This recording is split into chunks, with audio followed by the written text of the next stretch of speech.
you guys. Thank you for tuning in into my big beautiful world. I'm here to talk to you guys today just about standard contracts and just about gaining some sort of insight on contracts. Just wanting to, spread my learning knowledge and things that I'm learning about contracts with you guys. So here it goes. Thank you for tuning in into my big beautiful world. The legal meaning of a contract.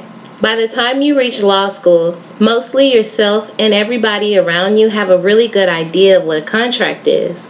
Nevertheless, lay usage of a legal term such as a contract is likely to be less exacting than the legal definition, and so we must begin by defining and describing the elements of contract. It is not easy to provide a simple and accurate definition of a legal relationship as complex as contract, and the following definition is necessarily an oversimplification. However, it serves as a starting point for discussion, and it allows us to focus on the crucial elements of the contract. A contract may be defined as an exchange relationship created by oral or written agreement between two or more persons, containing at least one promise and recognized in law as enforceable. This definition reflects several essential elements: an oral or written agreement between two or more persons, an exchange relationship, at least on promise, and enforceability. Voluntary consensual relationship, objectively determined. Probably the most important attribute of contract is that it is a voluntary consensual relationship.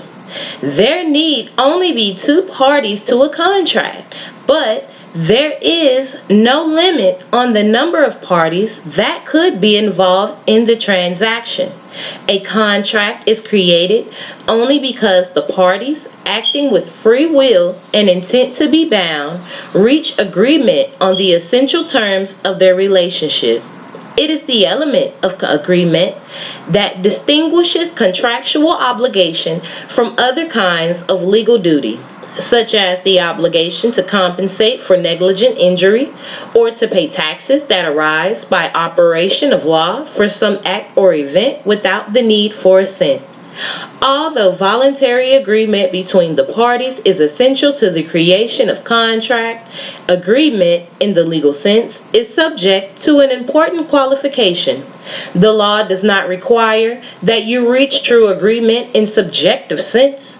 That the minds are in accord is assumed that a party may not be acting with completely free will in entering into a contract.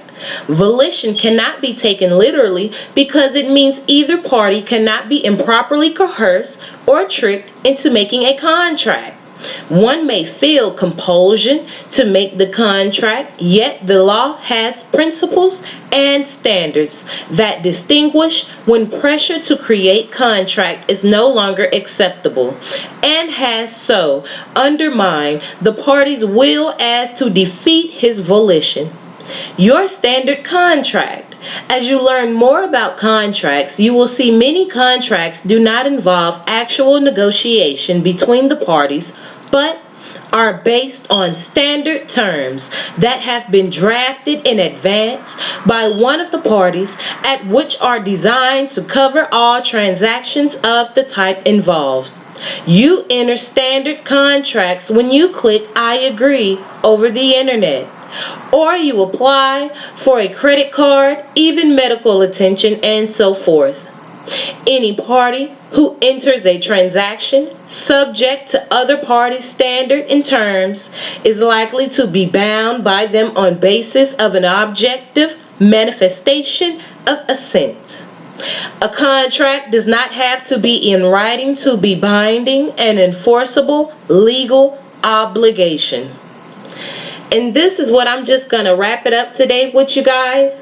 If you like tuning in into my big beautiful world, go ahead and tune in to my next big beautiful world. I will continue this discussion about contracts on part 2. Thank you for tuning in. Have a great day, you guys. Shalom.